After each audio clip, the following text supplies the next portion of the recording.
believe that once upon a time, explosives were marketed as children's toys? It sounds absurd today, but in the mid 20th century, toy companies released products that blurred the line between play and danger. This is Hazardous History, and tonight we revisit one of the strangest chapters in consumer culture. Let's begin with the Remington Derringer toy. Imagine a belt buckle that could fire plastic bullets at waist level.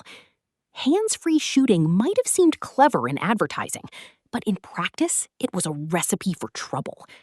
A child aiming with their hips could easily knock over a lamp, spill a glass of wine, or hit their brother in the eye. Anything at waist height was suddenly in the line of fire. And these weren't harmless little pellets. Plastic bullets of this type were the same kind riot police used to control crowds. Now picture them in the hands of children, indoors, surrounded by fragile furniture. The results were predictable: chaos, broken glass, and more than a few injuries. But the danger didn't end there.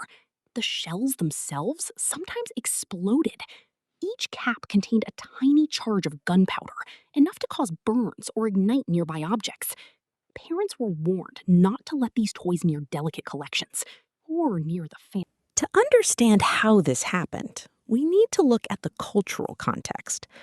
Post-war America was fascinated by technology, weapons, and miniature gadgets. Toy companies capitalized on this fascination, producing replicas that seemed futuristic and exciting. Safety standards were minimal, and consumer protection laws were still evolving. The Derringer wasn't alone. Other toys included cap guns with real sparks, miniature cannons, and chemistry sets with radioactive materials. The line between play and danger was blurred, and children were encouraged to experiment with forces they didn't fully understand. Back to our explosive belt buckle. The marketing promised adventure and empowerment. Kids could feel like secret agents or cowboys, armed with hidden weapons. But the reality was far less glamorous: burns, broken furniture, and terrified parents.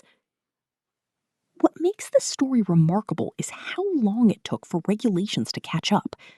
Consumer advocacy groups eventually pushed for stricter safety standards, and many of these dangerous toys were pulled from shelves, but not before leaving a legacy of injuries and cautionary tales. Today we look back with disbelief. How could anyone think it was acceptable to give children explosives? Yet history shows us that innovation often outruns safety, and society learns lessons the hard way. Imagine the scene: a child proudly showing off their new toy, firing a plastic bullet that ricochets off the wall. The cap explodes, smoke fills the air, and chaos erupts. What was sold as harmless fun became a miniature battlefield.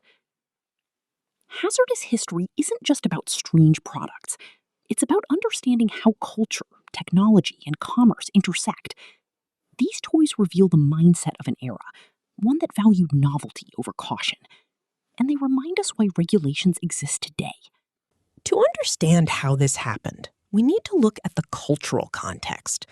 Post-war America was fascinated by technology, weapons, and miniature gadgets. Toy companies capitalized on this fascination, producing replicas that seemed futuristic and exciting. Safety standards were minimal, and consumer protection laws were still evolving. The Derringer wasn't alone. Other toys included cap guns with real sparks, miniature cannons, and chemistry sets with radioactive materials. The line between play and danger was blurred, and children were encouraged to experiment with forces they didn't fully understand. Back to our explosive belt buckle. The marketing promised adventure and empowerment. Kids could feel like secret agents or cowboys, armed with hidden weapons. But the reality was far less glamorous: burns, broken furniture, and terrified parents. What makes this story remarkable is how long it took for regulations to catch up.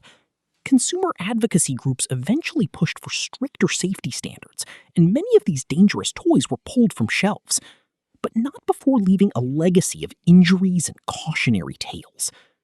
Today, we look back with disbelief. How could anyone think it was acceptable to give children explosives? Yet history shows us that innovation often outruns safety, and society learns lessons the hard way. Imagine the scene: a child proudly showing off their new toy, firing a plastic bullet that ricochets off the wall. The cap explodes, smoke fills the air, and chaos erupts. What was sold as harmless fun became a miniature battlefield. Hazardous history isn't just about strange products. It's about understanding how culture, technology, and commerce intersect. These toys reveal the mindset of an era, one that valued novelty over caution, and they remind us why regulations exist today. Modern toys undergo rigorous testing. Materials are checked for toxicity, designs are evaluated for safety, and age recommendations are enforced. The mistakes of the past paved the way for safer play in the present. So next time you see a child playing with a harmless foam dart gun, remember, there was a time when those darts were hard plastic, powered by gunpowder, and sold as everyday fun. History has a way of surprising us, and sometimes the most unbelievable stories are the ones that actually happened. Explosives as toys.